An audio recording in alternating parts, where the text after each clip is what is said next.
Welcome to the Leo. Gannavaram YCP నేత మాజీ MLA Vallabhaneni Vamsi అయితే ఆ పరారీలో ఉన్నట్టుగా తెలుస్తుంది.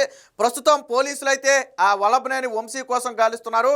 మొబైల్ కూడా స్విచ్ ఆఫ్ చేసి నోటీసులు ఇవ్వడానికి వెళితే ఇంటికాడ అందుబాటులో లేడని తెలిసింది. ఆ తర్వాత కొంత విచారించగా గత కొద్ది రోజులుగా అజ్ఞాతంలో ఉన్నట్టుగా అయితే తెలుస్తుంది. అసలు విషయం ఏంటంటే ఈ నెల 17న విజయవాడలోని మాచవరం పోలీస్ స్టేషన్లో ఒక కేసు నమోదైంది.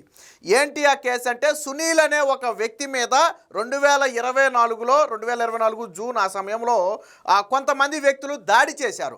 ఆ దాడి చేసిన వ్యక్తులను ఉసిగొల్పి పంపింది ఎవరు? వల్లభనేని వంశీ. దాంతో ఆ సునీల్ అనే వ్యక్తి మీద ఒక 5-6 మంది మారణ ఆయుధాలతో దాడి చేస్తే చావు బ్రతుకుల మధ్య కంప్లైంట్ కూడా ఇవ్వడం జరిగింది. ఆ తర్వాత కేసు కూడా నమోదు చేశారు. సో దానికి సంబంధించి వల్లభనేని వంశీ ప్రధానంగా వల్లభనేని వంశీయే ఉసిగొల్పి పంపాడు కాబట్టి ఆయనకు నోటీసులు ఇచ్చేందుకు కొద్ది రోజుల క్రితం పోలీసులు ఇంటికి వెళ్తే వల్లభనేని వంశీ దొరకలా. వల్లభనేని వంశీ అజ్ఞాతంలో ఉండే ఇదే కేసులో ముందస్తు బెయిల్ కోసం హైకోర్టుకి వెళ్ళాడు. బట్ హైకోర్టు ఏం చేసింది? ఈ కేసులో ముందస్తు బెయిల్ ఇవ్వడానికి నిరాకరించింది. ఎందుకంటే ఒక రకంగా ఇది హత్య లాంటిది. ఒక వ్యక్తిని ఉసిగొల్పి మరొక వ్యక్తి మీద మారణాయుధాలతో దాడి చేయించడం అంటే హత్యాయత్నం లాంటిది. సో కేసు తీవ్రత ఎక్కువ ఉన్న నేపథ్యంలో వల్లభనేని వంశీకి హైకోర్టులో ఊరట దొరకల.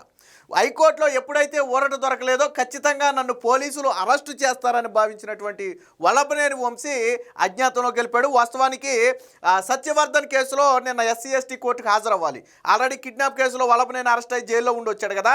అదే కేసుకు సంబంధించి నిన్న వాయిదా కూడా ఉంది SC/ST కోర్టులో. సరే ఆ కోర్టు కాడికి వస్తాడేమో, అక్కడైనా నోటీసులు ఇద్దాము పట్టుకుందామని చెప్పి పోలీసులు ప్లాన్ చేస్తే నిన్న SC/ST కోర్టుకు కూడా వాయిదాకి రాలా. తన లాయర్ని పంపి మళ్ళీ వాయిదాని ఎక్స్టెండ్ చేయించుకున్నాడు తప్ప నిన్న SC/ST కోర్టుకు రాలేదు. ఇదే కేసులో నిందితుడిగా ఉన్నటువంటి అంటే ఈ సునీల్ని మీద దాడి చేసినటువంటి కేసులో నిందితుడిగా ఉన్నటువంటి మరొక వ్యక్తి నిన్న ఆల్రెడీ అరెస్ట్ చేశారు. ఆ వ్యక్తి నిన్న కోర్టుకు హాజరవ్వాలి. సో ఆ వ్యక్తి కూడా హాజరవ్వలేదు. ఎవరైతే ఈ కేసులో సునీల్ అనే వ్యక్తి మీద దాడి చేసిన కేసులో నిందితులుగా చేర్చబడ్డారో వారంతా కూడా పరారీలో ఉన్నారు. ఒకవేళ వాళ్ళు దొరికితే వల్లభనేని వంశీ దొరికే అవకాశం ఉంది.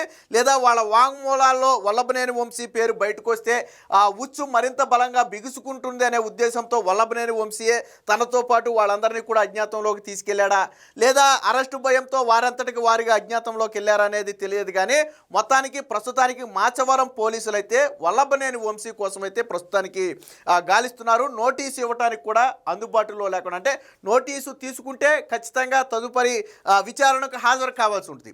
కాబట్టి నోటీసు కూడా తీసుకోకుండా తప్పించుకు తిరుగుతున్నట్టయితే తెలుస్తుంది. దీనికి సంబంధించిన ఒక వార్త కూడా వచ్చింది, ఒకసారి చూద్దాం. అజ్ఞాతంలోకి వల్లభనేని వంశీ హత్యాయత్నం కేసులో అరెస్టు తప్పించుకునేందుకేనని అనుమానాలు.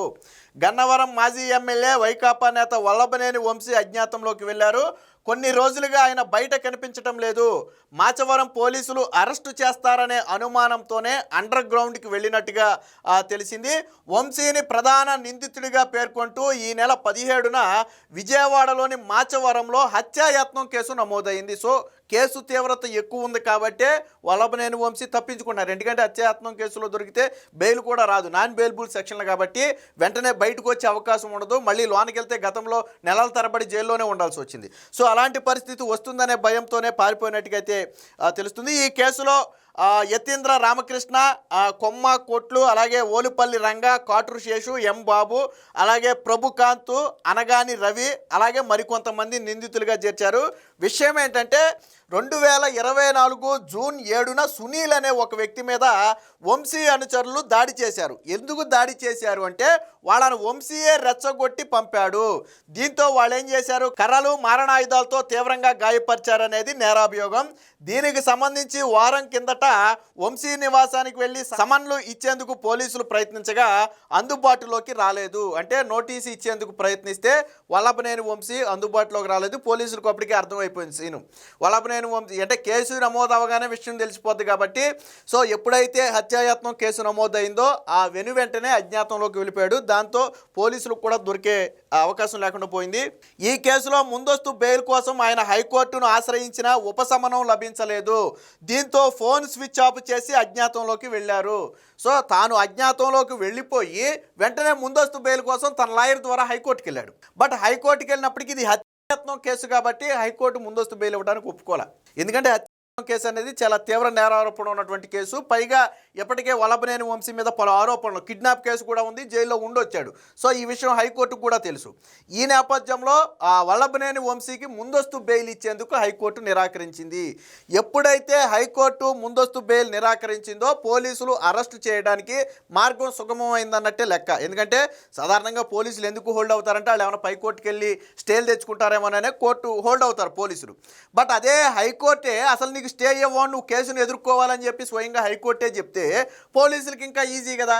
దాంతో ఏం చేశాడు, ఫోన్ స్విచ్ ఆఫ్ చేసి పరారీలో ఉన్నాడు. అయితే ఇప్పుడు ఏపీలోనే ఎక్కడైనా ఉన్నాడా, లేదా హైదరాబాదు పారిపోయి వచ్చి హైదరాబాద్లో ఉన్నాడా, లేదా రాష్ట్రం దాటైనా బయటికి వెళ్ళాడా? వాస్తవానికి దేశం దాటైతే బయటికి వెళ్ళే అవకాశం లేదు. నాకు తెలిసి పాస్పోర్ట్లన్నీ మొన్న కేసు దెబ్బతో సీజ్ చేసి ఉంటారు, పాస్పోర్ట్లన్నీ హ్యాండ్ ఓవర్ చేసి ఉంటారు కోర్టుకి పారిపోకుండా. కాబట్టి దేశం దాటి పారిపోయే అవకాశం అయితే లేదు, కానీ రాష్ట్రం దాటైతే తప్పించుకోవచ్చు. మెజారిటీ ఉంటే తెలంగాణలో హైదరాబాద్ లాంటి ప్రాంతంలో తలదాచుకునే అవకాశం ఉంది. ఎందుకంటే పూర్తిగా కుటుంబ సభ్యులతో కూడా కొంతకాలం కాంటాక్ట్ తీసేస్తే పట్టుకోవడం కష్టమే. ఫోన్ కూడా ఆటోమేటిక్గా స్విచ్ ఆఫ్ చేశాడు. సో తనే కాదు, తన అనుచరులది కూడా అదే పరిస్థితి. విజయవాడలోని ఎస్సీ ఎస్టీ కోర్టులో విచారణలో ఉన్న సత్యవర్ధన్ కేసు వాయిదాకు సోమవారం రావాల్సి ఉన్నా రాలేదు. వాస్తవానికి ఏంటి సత్యవర్ధన్ కేసు అంటే కిడ్నాప్ కేసు. ఆల్రెడీ మన వల్లభనేని వంశీ అరెస్ట్ అయ్యి జైల్లో ఉండొచ్చింది. ఆ కిడ్నాప్ కేసులోనే ఈ సత్యవర్ధన్ అనే వ్యక్తిని కిడ్నాప్ చేసి తనతో కోర్టులో బలవంతంగా సాక్ష్యం చెప్పించి కేసును వాపసు తీసుకునే ప్రయత్నం. అది గన్నవరం టీడీపీ కార్యాలయం మీద దాడికి సంబంధించినటువంటి కేసు. అదేంటంటే గతంలో గన్నవరం టీడీపీ కార్యాలయం మీద దాడి జరిగిందని చెప్పి సత్యవర్ధన్ అనే వ్యక్తి వెళ్ళి కేసు పెట్టాడు. కేసు పెడితే కేసు నమోదు చేశారు.